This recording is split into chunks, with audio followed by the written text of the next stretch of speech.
Bleach Bros Podcast is proud to align itself with Jerky Pro, a beef jerky manufacturer established by military and paramilitary veterans.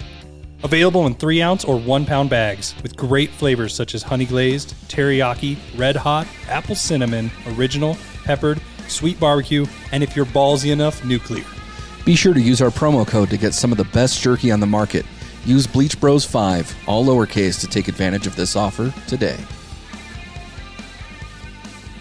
Hey, what's up, everybody? This is Mike. And I'm Tabby. And we're Happy Hour Podcast. You're listening to Bleach Bros Podcast. Thank you for all the dirty talk, and come back and get sanitized.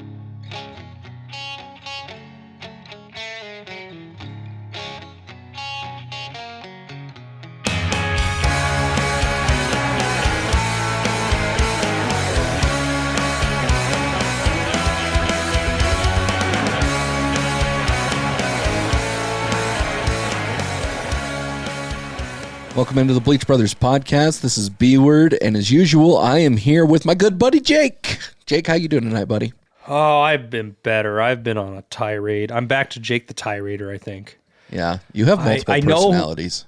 Yeah, I know my costume next year is going to be Kanye. I don't care. I'm just going to wear the black mask over my face and just go nuts. And the puffer jacket and just... Yeah, dude, I don't know. I've been having one of those moods. Everything's been pissing me off. Like, you guys put up with me. I will say, because I've realized this about myself, B-Word, and I'm sorry. I'm hard to work with. Wow. Like, I feel like LeVar Burton just had the rainbow go over us. Yeah, The More You Know, or Reading Rainbow. That was I guess... Well, he wasn't the More You Know guy. That no, was he wasn't. else. That was a whole lot of people. Do-do-do-do. Yeah. No, I mean, here's the thing. Okay, I'm a good person. We're best friends. Yeah. We've done this forever. Like, we're like brothers. But no, I can be difficult at times to work. At times. I know that about myself. At times. Yeah, I'm not wrong. all the time.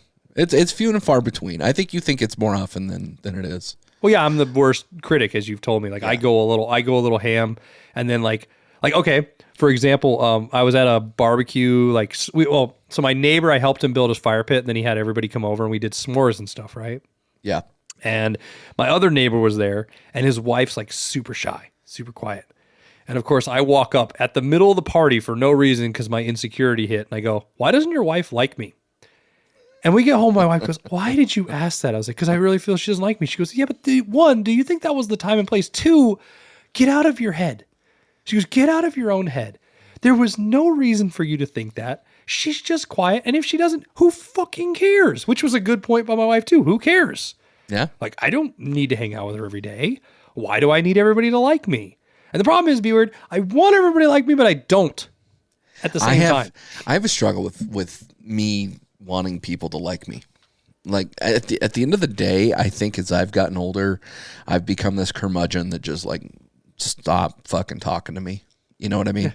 Like, it's just one of those things that I think that I'm not a big holiday person anymore. Like, I was actually going to talk with you about this tonight. I realize that this is not a Christmas episode, but I am not a holidays celebrator, dude. Like, My Christmas tree's not even up. Like, it's just my presents are wrapped. Like, I'll say that. But the whole reason why my presents are wrapped is because somebody who I know likes to wrap gifts, and they offered to do it. So they did it, and I bought them a pizza. Now, do you feel like you're not in the holiday spirit anymore? Because, and I'm just asking this because your kid has moved out. It's just you, right? There's not a whole lot of family in your household. Do you know what I mean? Right. I know your situation, but do you feel that's more of it, or you just really just don't fucking care about the holidays anymore? I think it's a combination of the two. Okay. And I'm really, tonight, before we actually started all of our recording nonsense that we've been doing, right? I actually watched The Grinch, the animated version, like the 1960s or whatever one. The good one, yeah. Yeah, and I watched that, and I realized I have more in common with The Grinch than I do, the Whoville people. And it's one of those things that I think I identify, I know that you like the villains in comic books so much more than the actual heroes. I like the villains in the fucking Christmas movies, dude, but there's always a happy ending. Like, I'm super stoked. This week I'm going to go see Violent Night with my buddies Jesse and AC. And it was recommended to us from Chris LaBar, fan of the show, friend of the show. And I'm super stoked to see it.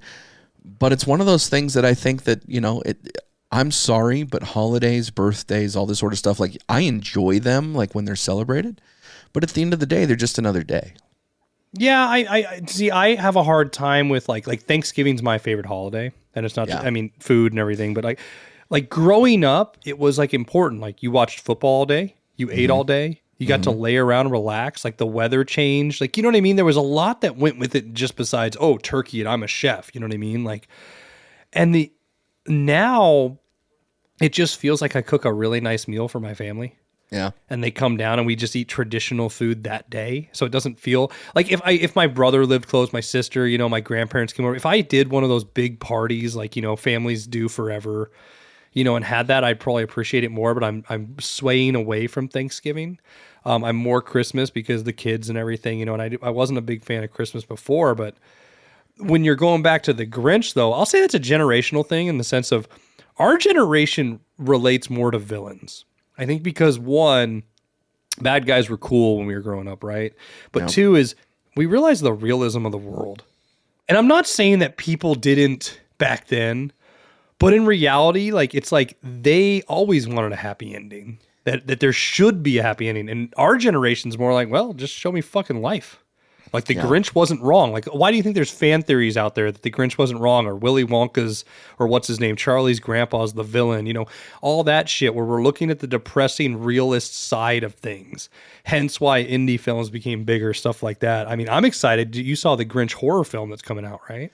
That looks good. I'm actually really, really stoked about these alternate movies. Like there's the Grinch one. There's that short Shrek movie.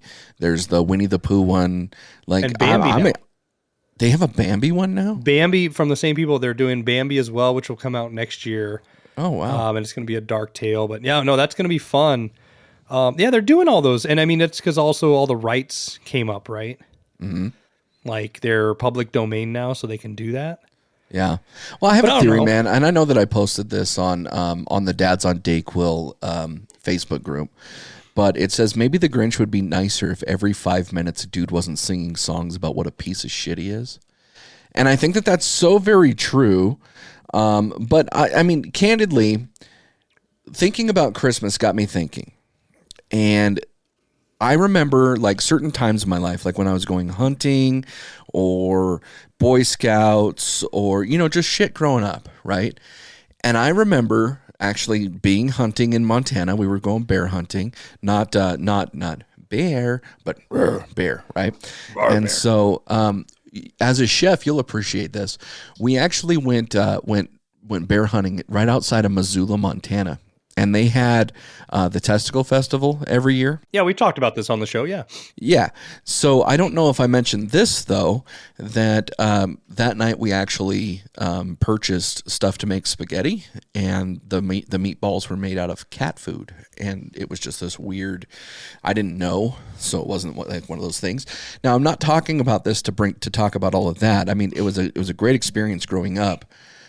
What brings me to talk about this is the difference of like generations when it comes to comedians, because I remember at that time I watched a lot of Jay Leno. Right. And I don't know why I watched a lot of Jay Leno, but I did. But on that particular camping trip or that hunting trip, on the television that night and every night was David Letterman. Yeah. And I really hadn't been exposed to David Letterman all that often. Growing up, did you have a preference between the two? Did you really watch those two at all? I did. I was a Leno guy, and I don't know why.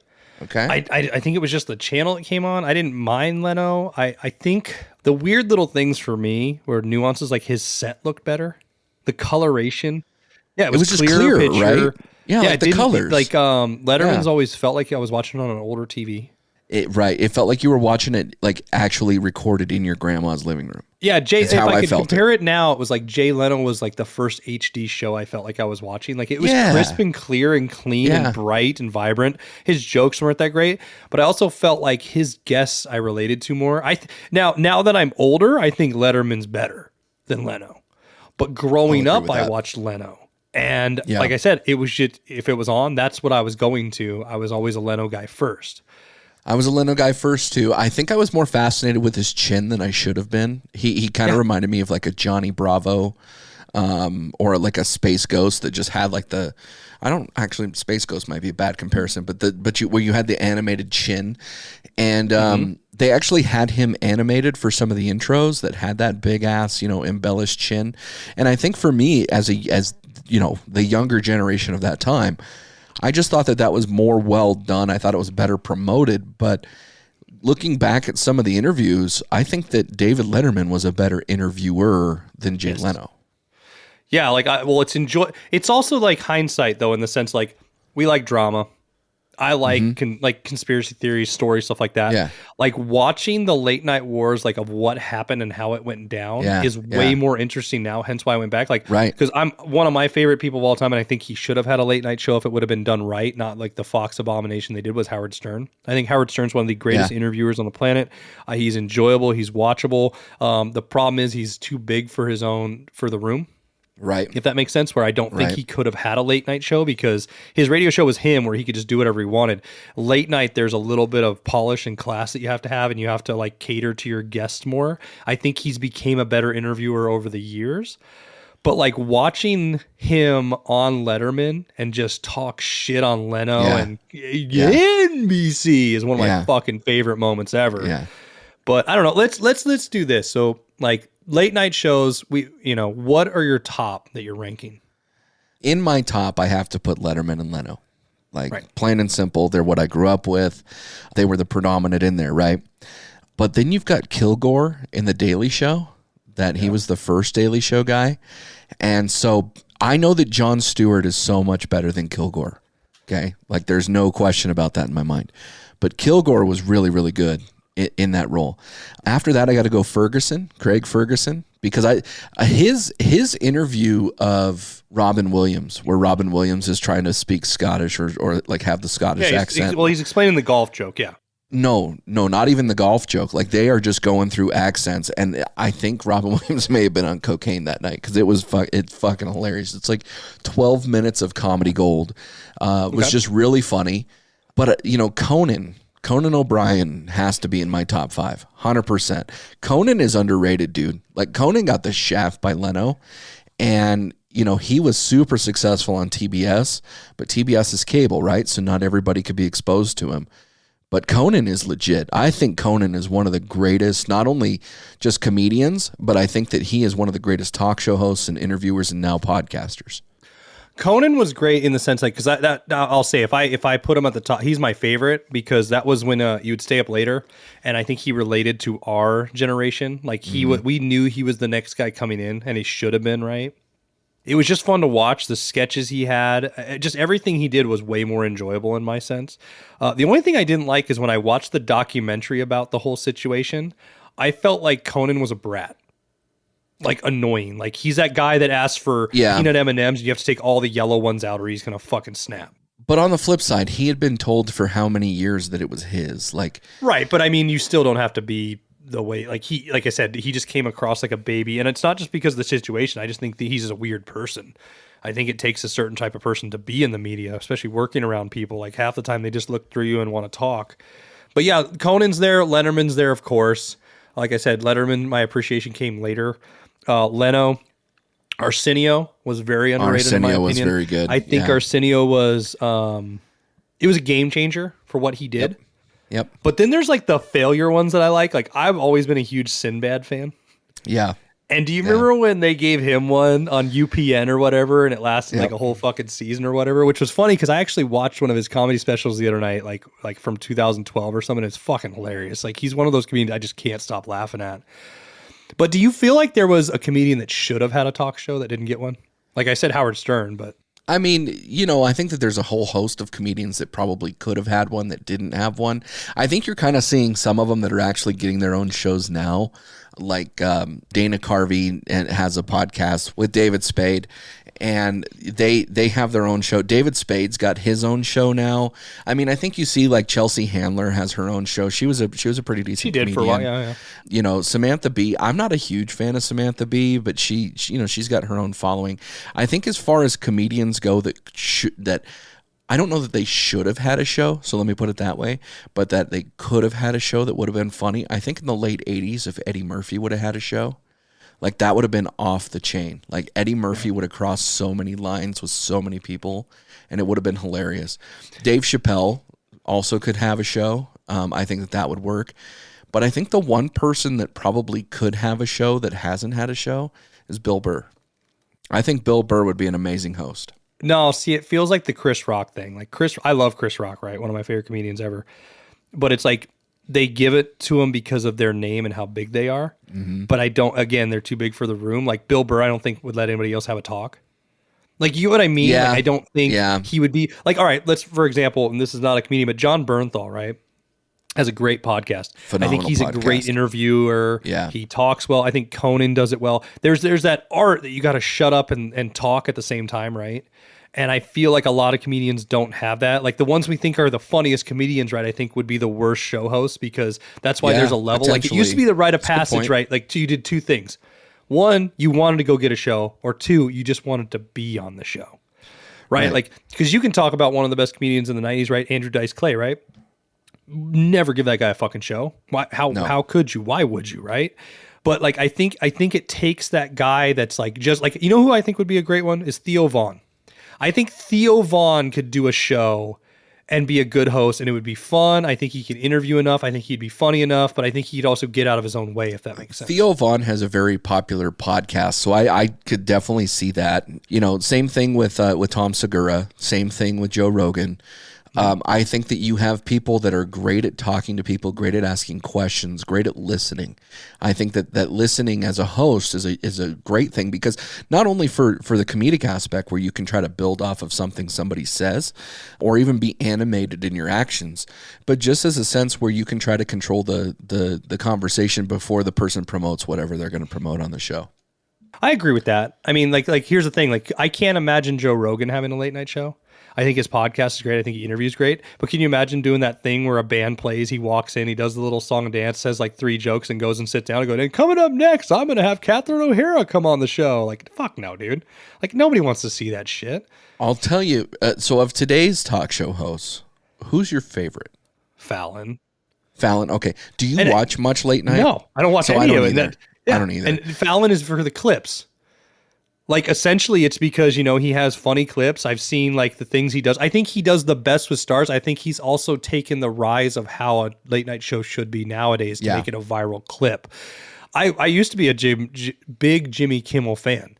For the Man Show and, like, everything else, yeah. But, I mean, I think he's a good host. I think he does a decent job. I can't stand the fat dude that sings in cars, whatever, Corden or whatever the fuck his nuts is. Suck that. He can suck my dick. Shout out to Cora on that one, by the way, because Cora apparently loves stupid Corden. Fucking That's opinion. a stupid pick. So, is it Seth MacFarlane has one, right? I mean, it's not bad, but he just seems like a one-off. Like, there's just people that have them now that you're just like, these are time placers until somebody really comes out. Does that make sense? Yeah. No, I agree. I think of the litter today, probably Fallon has the best show. Kimmel, I really liked Kimmel on the Man Show. Kimmel and Carolla did a phenomenal job on the Man Show, and I think it was underrated for what it was. I think it's one of those things that, like, Kimmel regrets doing. I don't know if he's ever said that he regrets doing it, but, you know, I mean, he appeared in blackface, and obviously it was very misogynistic. Yeah, my name Carl Malone. Yeah, and all this sort of stuff. And, I mean, it was in jest, right? So, like, I'm not trying to defend anybody here, but the one thing that I don't like is when it gets uber political. I think, you know, we've done a really good job of trying to stay away from politics on this podcast. And I think that Kimmel, I think that Colbert, when he was on The Daily Show, was hilarious. I thought he was a great Bill O'Reilly impersonator type, you know, thing. Now he's just like super, super lefty. And like, no matter what your politics are, like you can have your politics. I'll agree with whatever you want to say as far as political stuff goes for the most part. But I think that entertainment has to be risque, but it can't just be entirely political. And I feel like with Kimmel and Colbert, it is entirely political right now. I think Fallon has the wheel of celebrity impressions or whatever, and he's got, like, you know, his relationship with Timberlake, and they do the rap history or whatever. I think that there's some really cool stuff with that they are able to put out good content. So that's why I'm going to say Fallon for sure.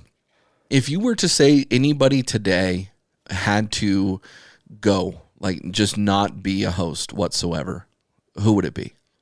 The fatty. Corden? Courtney, get rid of him. Yeah. Dude. He sucks. Like he seems like he's one of those people too. Not that I really pay attention, but like I don't know. It just doesn't seem like he has a redeeming quality, if that makes sense. In the sense, and I know he keeps saying that, but I just mean in the sense like I've read reports that he's just a total dickbag. Yeah. He just comes across as a fucking slime. Yeah, like just like I think he got famous on Car, like where he'd sing in the car, right? Isn't that what really like? I don't know what made him famous, to be honest with you. I think that he probably did something overseas, car karaoke or some bullshit. Yeah, something like that. And then he tried to do the rap battle one. I forget what that rap battle one is.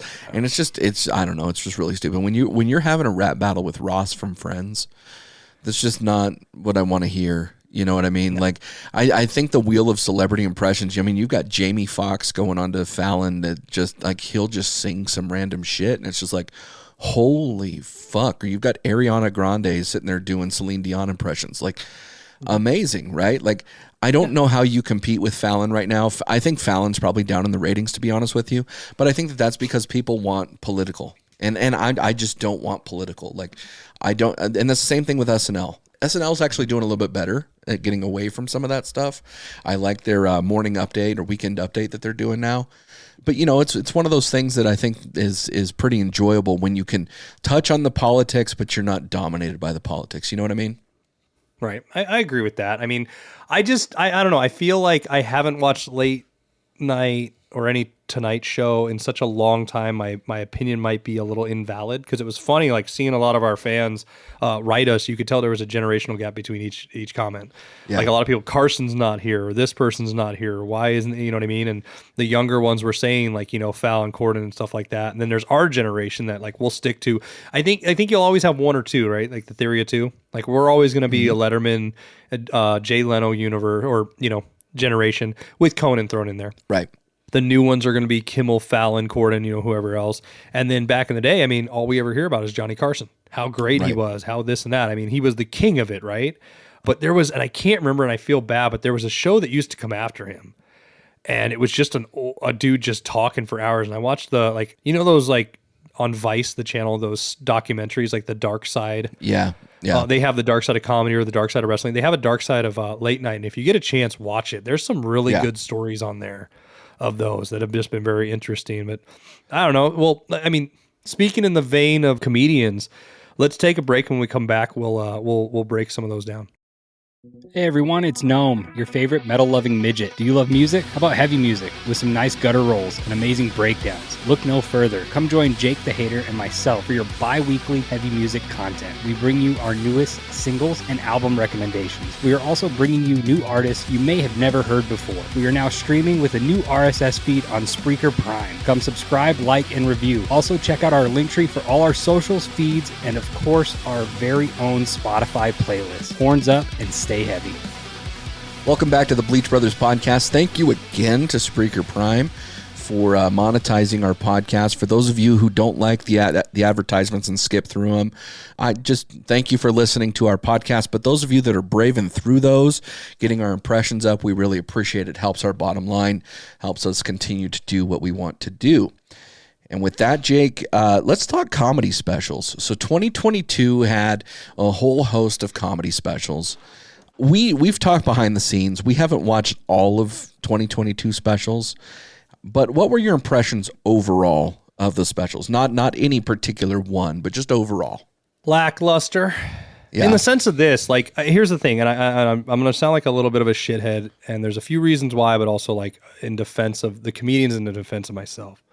I watched a few new ones, and it was mainly the people that I already know. I didn't go out and find new comedians like I have before in the past. I mean, because that's the other thing. There was a lot of specials that came out, and I was just like, I don't even know who the fuck that is. And I moved past it, right? Because there was other things in my brain or what I wanted to do. Right. But I found myself watching older specials again because I feel, as you were saying too, everything's got too politicized or it's this and that. And I'm trying to not just go with one side, if that makes sense, or one shade.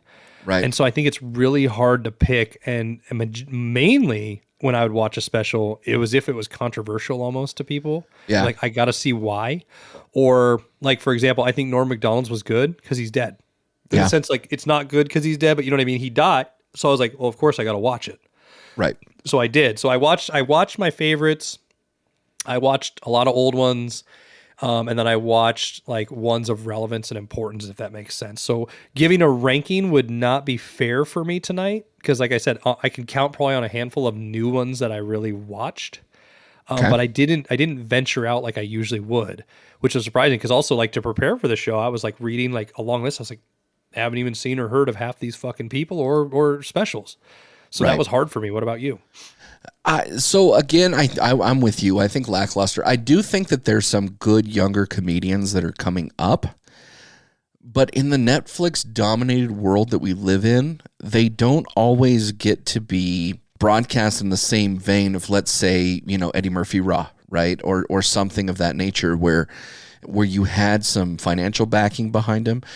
A lot of these specials and some of them that are coming out are actually self-funded or crowd-funded in some cases, and they're very small. Like, I've been to a few really big comedy specials. I've been to, Gabriel Iglesias. I've been to Kevin Hart. I've been to Ron White. I've been to, just a lot of these people where they take your phones, Chris Rock, they take your phones so that way you can't record in any way, shape, or form.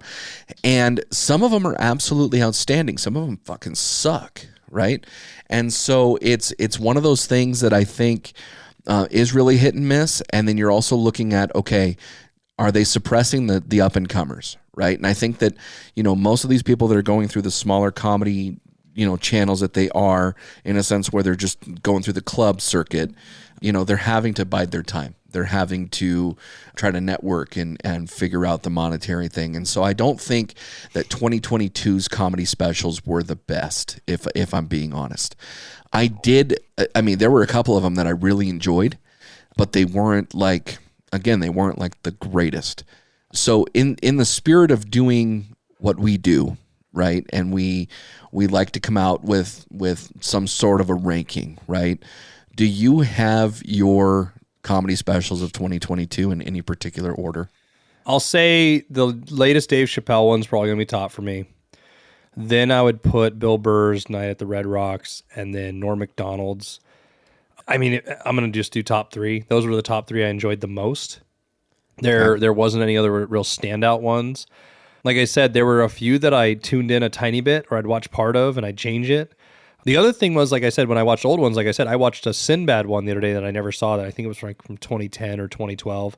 I found a channel on Sling that's like a comedy channel that just plays stand-up all the time. Sort of like back in the day what Comedy Central used to do, just like MTV, right? It used to be about comedy. MTV used to be about music. And that's been enjoyable because they'll show me a lot of people. Because there's also people I'm waiting for to come out with a new special.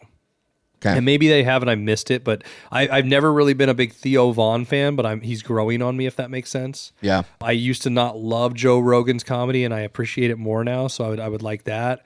Kevin Hart's one of my favorites. I've seen him live multiple times. It'd be fun. Anytime Chris Rock comes out with something, I'm going to go watch it.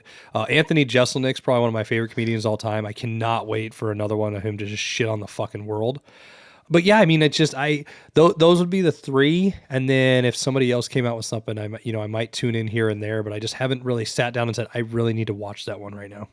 Okay, so those three were really good. I have two to add to it, so we'll just collectively make a top five if that's fair. Okay. So Tim Dillon, A Real Hero, came out.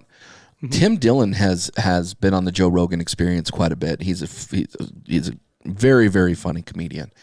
That one was actually a really good watch for me. I enjoyed it probably a little bit more than most people.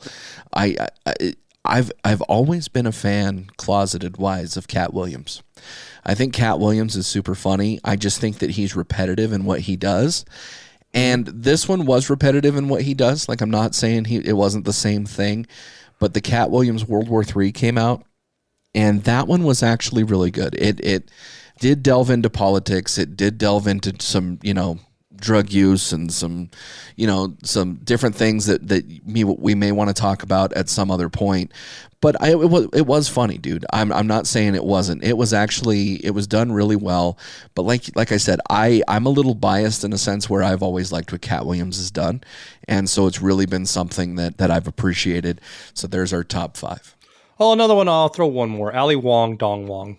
Oh, that one was good. That one was good. I enjoyed that. I mean, like I said, though, like if I just sat here and thought about it, it took me a while to think about it for it to come to my brain, which means, it was good, But also, like I said, I can remember mainly watching 3, and those were the 3 I named. And it's because I took the time going, I need to watch those ones. And that's all about all I had. So, well, and the one thing that I will say is that comedy, as we've gotten older, is a little different.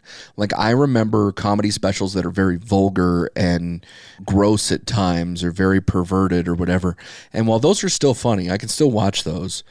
I do appreciate a little bit more class, I guess. And so I really was able to take away a lot from Dave Chappelle. I realize that Dave Chappelle's a firebrand and he's a lightning rod for criticism. But Dave Chappelle does a really good job of talking about shit that just makes sense, I guess. Like, and it's done very well in a sense that he doesn't, like, he's there to offend people, but he's also not, you know? right. And then Bill Burr does the exact same thing. I think Bill Burr does a phenomenal job of just relating things. Like when Bill Burr was talking about abortion, or when Bill Burr's talking about gay marriage, those are very uncomfortable topics for some people. And the way that he handles it is just very much relatable and very simple, but also very hilarious. And so I really appreciate that type of humor nowadays, I guess.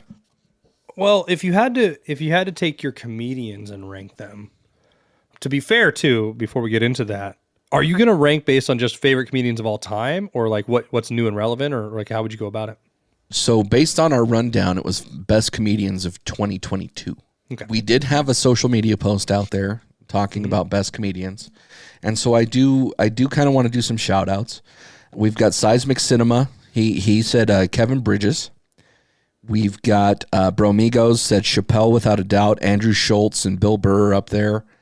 We've got Tom Segura on the list from Happy Hour Podcast.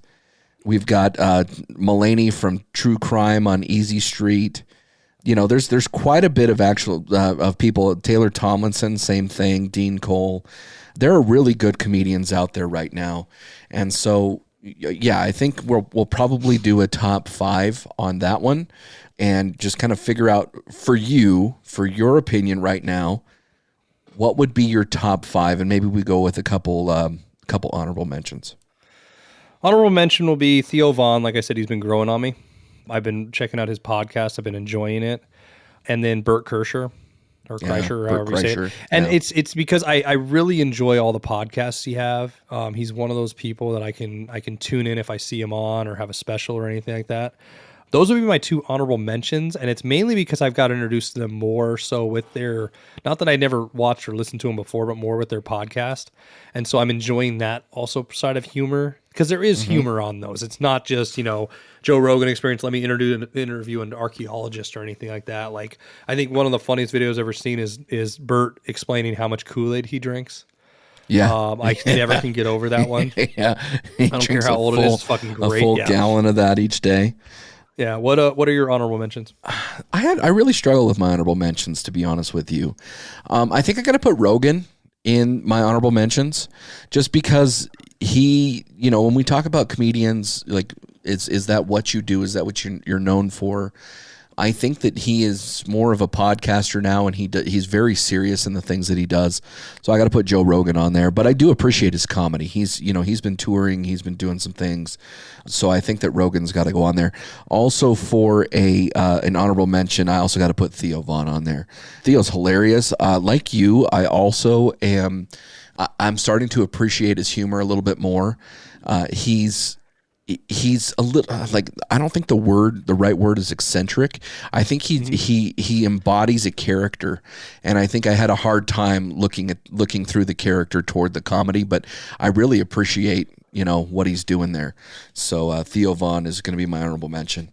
Let's just kind of go back and forth. Who's your top 5? My number 5 is actually a local comic. I've talked about their show on here before. I'm a big fan, and it's Seth Allen. If you've never checked it out, check it out. There's a contest up here every year, and I know a lot of cities do this, but it's Portland's Funniest Person, and I think he was in the top 5 this year. He recently did an interview on local TV where he was talking about how Bigfoot saved his marriage, which I think was just fucking hilarious. And then he introduced his show and said "assville" on live TV, and not that "ass" is the worst word, but it was so funny. The host didn't know what to do because I don't think they knew the name of his show. Right. So love that podcast for one. Him and Shane Brendan, another good guy from the show. Great comedian. It's funny because he's a big, tall, Portlandy white guy who's married to a black woman. and you would never know it, but just hearing his stories about like his marriage or how simple he is, because he looks like he like plays D&D, eats pizza all day, plays video games, gets stoned, and like the way he describes his wife, it couldn't be any more different. And I just enjoy his comedy. It's easy going. It's laid back. He's a really fucking funny person. So like I said, if you get a chance, go check out Seth Allen. Check out Asheville. It's a good fucking show. Yeah, Asheville is pretty funny. I've listened to it a few times, and it's hilarious. They do a good job. I'm gonna put Chappelle as number 5, just because we've already talked about him. Full disclosure, mine are not in any particular order, but Chappelle, I think he's a hardworking man in the game right now. Hilarious. But he's also got that dose of reality with him, and I really appreciate that. So Chappelle's on there. My next one's a guilty pleasure. It's Anthony Jeselnik. There's a reason. It's because I just can't ever get over anything he does. I love his schwarminess. I love watching his interviews. His type of comedy is my kind of comedy. Mm-hmm. And so he's somebody that I can stop and watch all the time. And so that's like I said, he's low on the list because I'm not going to put him high because he's probably my favorite comedian of all time, and I don't think that's fair. But it's somebody that I can go back to. Like, when you're just sitting around, you're like, I want to watch something I know, something I enjoy. I could throw on a lot of his specials over and over again. So that would be my next one. Okay. I'm actually going to put Kreischer on here. I think Kreischer's hilarious. The funny part about Kreischer is that he is who he is. Like, there's no, like, you look at like Larry the Cable Guy or, somebody like that where they embody the character, but they're really somebody entirely different. Bert Kreischer is who Bert Kreischer is. And his podcast that they have, the Two Bears, One Cave with him and Tom Segura, is one of my guilty pleasures of listening to when I have the time to actually sit down and listen to it. It is a epic buddy comedy that I think is just, I don't want to say it's underrated because it's mainstream, but I think that the comedy in there is just so funny that it's not overt. Like they're meaning that they're not trying to be hilarious. They're not trying to get the laughs, but they end up doing it just through their conversation. So Kreischer's definitely on the list. Okay. Next is Bill Burr. I've always been a huge Bill Burr fan. You know that. I think this year's special probably wasn't his best special ever. I'll always be a huge fan of Paper Tiger, but just, I don't know. He's enjoyable. I think his delivery is great. I think because it's also from a real place, if that makes sense. Like, you're talking about the embodiment of who you are. I think, does he need to take some blood pressure pills and maybe he acts overly stressed? Yeah. But I think it's also him, sort of like the Bert thing. It's like, it's genuine. You can see that he's an angry little Irish fuck that just like doesn't care and wants to yell at everybody. And it's realism comedy, and I relate to it. And I mean, I think that's the thing. Like, people say comedy's subjective. Also, comedy's relatable. Right. And when you can relate to somebody like you were saying, our tastes have changed. Like, certain people grow on you, certain people don't. Like, Louis C.K., I think, was so great for our generation in the sense of, like, we all became dad, or not all of us, but a lot of us became dads, and it was like, yeah, I'm relatable to that. My kid dancing while I'm trying to take a shit, like, in front of me, like, come on, just leave me alone. Right. I'm eating mac and cheese over the sink while it's going bad. So, Bill Burr, I think, is just a great comedian in the sense that he's relatable for me. Like, I mean, that embodies how the hater feels sometimes in my own mind, right? I'm not trying to talk in the third person, but I think you know what I'm getting at. So that'd be my next one. So I'm just because you just said it, I'm going to put Bill Burr on the list. I've also got Bill Burr on my top 5. One of the things that I appreciate about Bill Burr is that he is truthful to, like, he's overtly truthful in a way where he makes people, I don't want to say this in a bad way, but he makes people feel stupid in the manner that he says it. Mm-hmm. So, like, why don't you like my criticism of the Catholic Church or whatever he says, and then goes into that. I just think that it's got that dose of reality to it, as we've discussed, that is really good. I actually really enjoyed his Red Rock special, but I will agree with you, Paper Tiger was better than the Red Rock special, but I enjoyed the Red Rock special for sure. I thought it was funny. I thought it was hilarious. I thought he did a good job talking about subject matter that is uncomfortable to talk about while also making it funny and having a good time with it. And obviously the audience roared, right? They just really enjoyed themselves. So Bill Burr's on there too. Who's your next one then? Jimmy Carr. Okay. So Jimmy Carr is the British, I think he's British, comedian. His comedy, the clip of Jimmy Carr that I really like is like, what's your most offensive joke?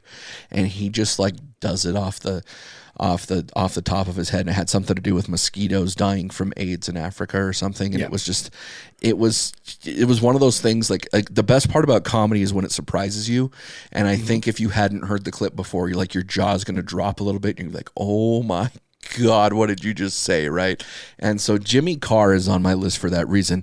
I like the overt, blatant, like crudeness of what he has to say, and also the riskiness of what he has to say. Riskiness. I don't know which is the better term for that, but hilarious, dude. Absolutely hilarious. The last thing I saw of him was where he was having people shout out from the crowd something to do with sex that would be a reason as to why they don't want to have sex, or why that part of sex is a bad thing. And one woman, yells out, "I'm on my period," or something, and he turns it completely around on her, and he's like, "Why wouldn't you want some extra iron while you're down there?" Just something absolutely crude. So yeah, Jimmy Carr's on there too.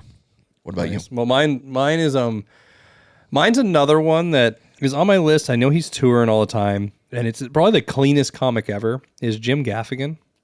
Yeah. And the reason is because I follow him on Instagram, right? And every day he essentially posts up like clips of his special. And he's one of those, like, I just can't get enough of. Yeah. Like, I feel like a slob at times, like when he's explaining like Americans at Disneyland and Japan and how you eat and stuff like that. I'm like, yeah, Hot Pocket, all that, the famous jokes. But he's somebody that I always stop and watch. And that's why he's got to be that high on my list, because it's true. I'll be scrolling through Instagram, and if I see him, I stop, I listen to the joke. It's great. I understand that's marketing. That's what he's doing. But I always get a laugh out of it. And again, that's relatability and stuff, but it's also, I just enjoy his comedy. Yeah. And it's weird to me because, like, I don't mind the crude stuff. I don't mind the dark stuff. And he's probably, like I said, the most squeaky clean comic. But I think that's enjoyable too, because that's hard. It is tough.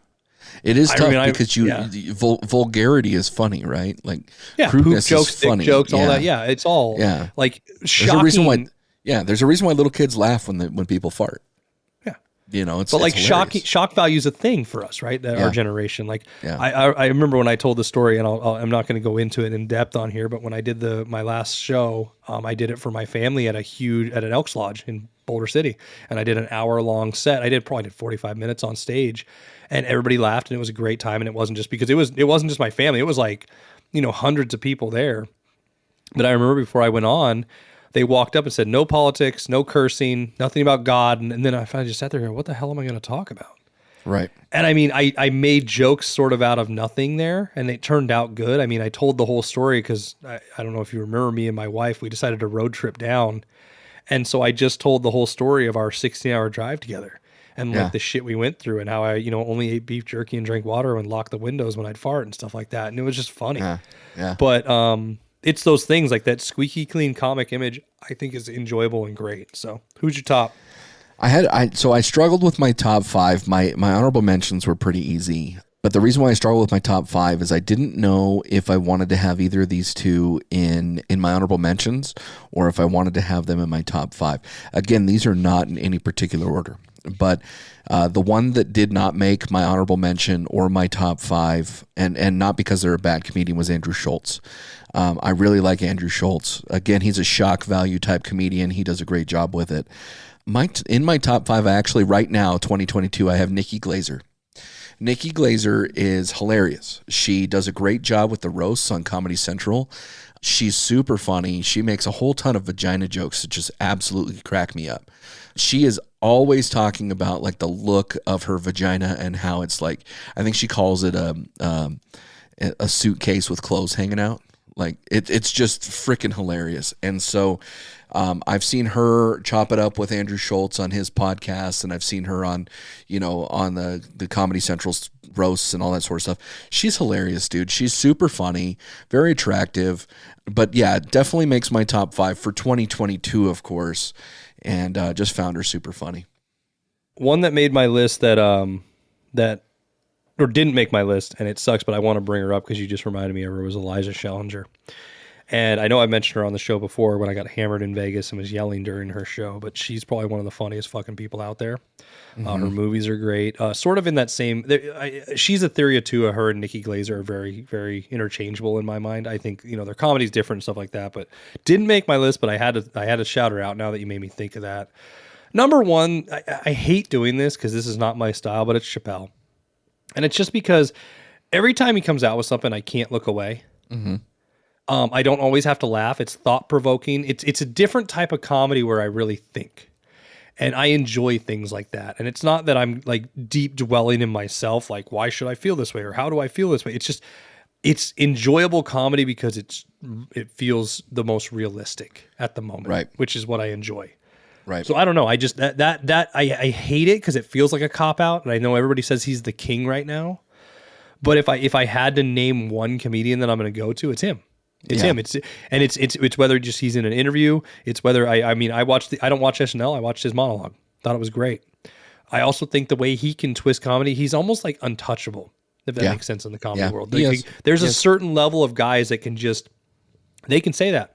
They can say that. They can make it funny. They can get around it. They can do what they want. And I think that's an art in itself, in the sense that he pretty much gave the middle finger to all Hollywood when he walked away from the show, and people just thought, oh, he's going to go away into irrelevance, and it's like, no, he's still there. He's in prominence, and mainly because of it. I mean, he's a phenomenal comedian, phenomenal human, actually, if we're really talking about it. But since we're talking about comedians, and you brought it up with Eliza, I don't know how to pronounce her last name. Yeah, talk to me about your list here, and I'm curious about this. Stand-up comedians have been very successful transitioning into film, but not all of them have. Who would you say are the top comedians that have done well transitioning into film? And these have to be stand-up comedians. Robin Williams, number one. Okay. We've talked about him in depth on the show. I think his catalog of movies speaks for itself. It's a huge arrangement, but it's also like he's the man of 1,000 faces, right? Mm-hmm. Number two would be Jim Carrey, just because of box office, and I think what he's done is amazing. Three would be Eddie Murphy. Eddie Murphy, I mean, the reason he's not higher is because I feel almost every Murphy movie is almost the same. Mm-hmm. It's him. It's like I love Chris Rock, right? I hate his movies. I think almost all of them are terrible. Like Adam Sandler, I don't consider. I mean, I know he's a stand-up comedian, but to me, he wasn't, right. Like, that's not how I was introduced. So I don't put him on there, right? But yeah, it'd be Eddie Murphy, number three. Number four would be Dane Cook. Really? Yeah, and the reason is this. He's actually not that bad of an actor. He's been in like 2 movies. No, he's been in Mr. Brooks. He's been in Good Luck Chuck. What's the one with Jessica Simpson where it's where they're in like the Costco or whatever, yeah. He was also in Waiting. And he's in a lot of movies. I mean, he wasn't Waiting. He doesn't star in tons of. He was in Planes. The spinoff of Cars. he was in Mystery Men. He was the Waffler. But here's the thing. He was that guy I searched for, but I've always been a defender of Dane Cook's comedy. And I think he's coming back to prominence because I think people are more about mental health and stuff and realize it. And it was like that Nickelback of comedy for a while, right? It was cool to hate him. But if you watch his acting, it's not like the worst. But I think, here's the thing. If he didn't get such a bad rap of being the Nickelback comedy, I think he could have had a really good career because he was a box office success. People wanted to go see him, right? So the money was there. But also, too, after he did Mr. Brooks, I think he could have had a breakout. In the sense, like, remember when Ashton Kutcher went and did the Butterfly Effect? I'm like, can this guy actually be fucking serious in movies? And then he started doing okay. But he had the downfall because of who he is and stuff like that. I think that if they would have gave him more of a chance, Dane Cook would have been great in movies. And not in the sense of like the Robin Williams sense and some of these other guys, but just watching him and the care that he put behind it, I think was important. So that would be actually number 4 for me. The next one's hard because it's like, you look at it like, okay, am I looking for somebody who's in a lot of movies? Am I looking for somebody who's been in 1 or 2? Am I looking for somebody who's a side character? Because like, I'll be honest, Dave Chappelle, movies are fun, but they're not the greatest. Like, you know what I mean? Right. In my opinion, I think he plays a character. I actually saw a clip the other day of him where he was in, what's that movie?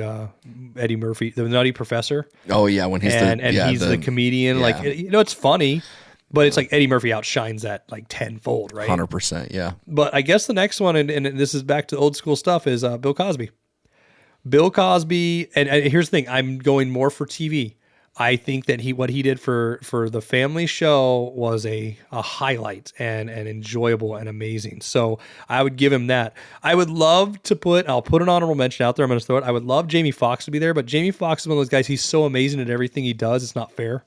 Yeah. I mean, he's a rapper, he's an he's a singer, he can do anything. And I don't think Jamie Foxx does wrong. Like I'm enjoying right now, I have an HBO Max subscription. I'm watching the Jamie Foxx show. I love like crappy little sitcoms like that, and I cannot get over it.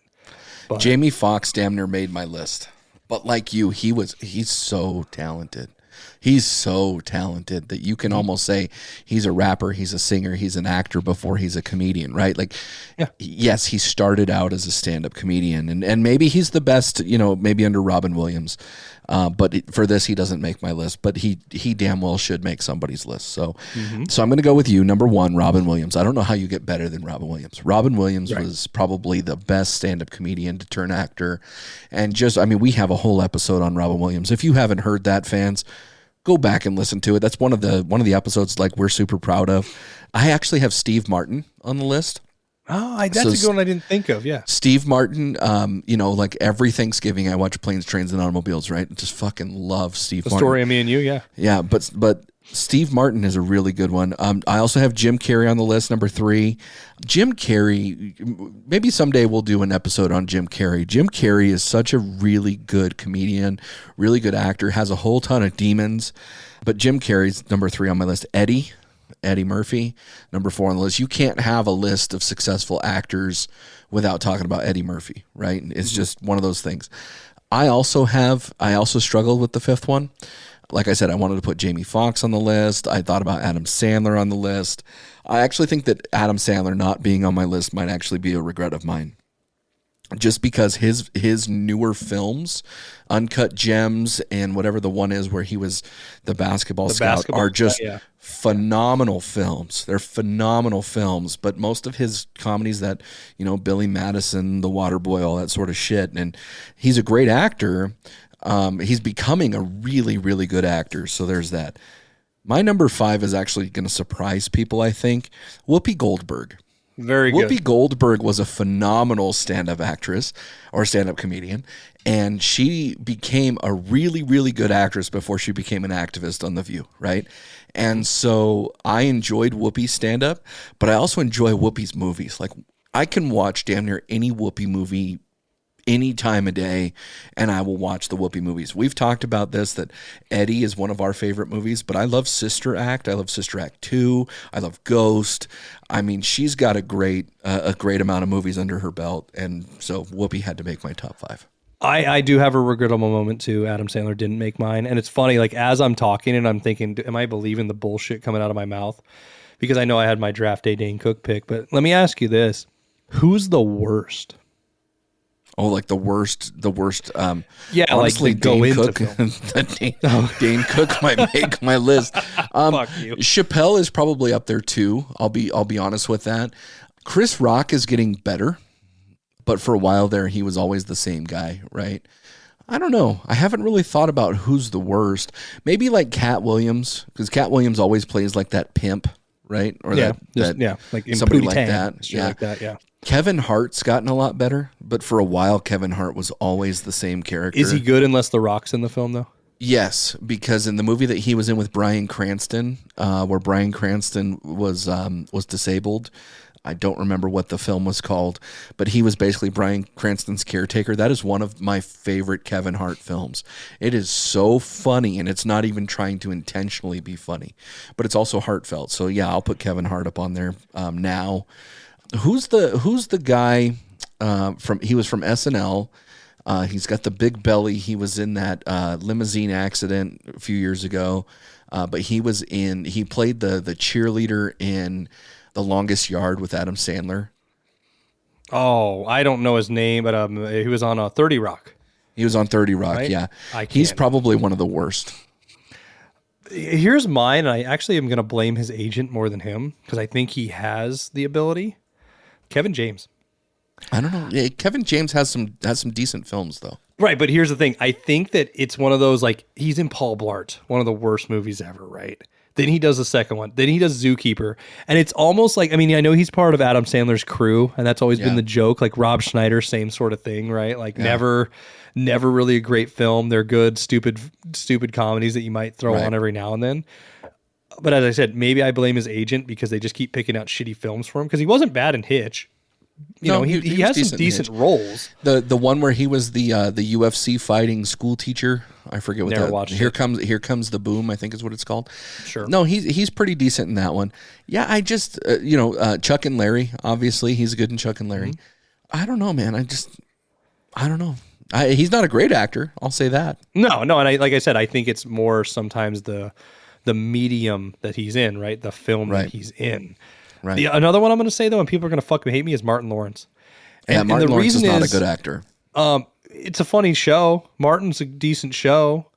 Bad Boys, I mean, that's all he's got. But like Blue Streak was essentially Bad Boys without Will Smith.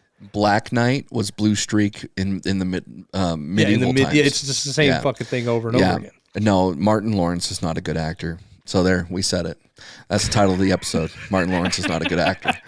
But anyway, man, I just want to throw out there again, thank you to all of our Patreon subscribers. We truly appreciate you. We've got some more hot content coming this month.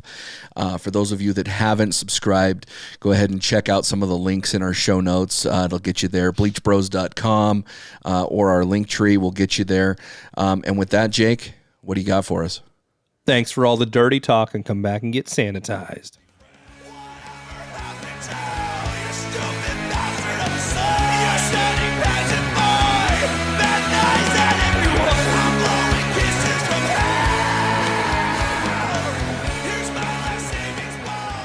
This is Jake from the Bleach Bros Podcast, and thank you for listening to today's episode. I want to bring to your attention our Linktree. Visit Linktree/Bleach Bros Podcast for access to all of our socials, merch, and streaming sites. Linktree is linktr.ee/Bleach Bros Podcast, all one word. And if you enjoy our content, make sure to give us a like, give us a review on whatever platform you are listening on, and also invite your friends. If you're a fan of our show, be sure to check out this one to stay sanitized.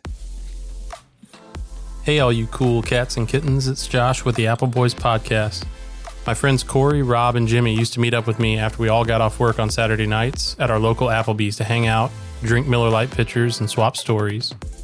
We talk about our days at work, stories about our families or our childhoods, funny things we saw on the internet, sports, current events, and whatever else came up. Sometimes serious, often irreverent, definitely not safe for work, and almost always hilarious. We decided to start recording our conversations and sharing them with the world. Since Saturdays are for the boys, and we hung out at Applebee's, the name Appleboys Podcast made a lot of sense. Come hang out with us at the virtual bar and join our community. Visit us at www.appleboys.us or search for the Appleboys Podcast on your favorite podcast platform. Happy tonight!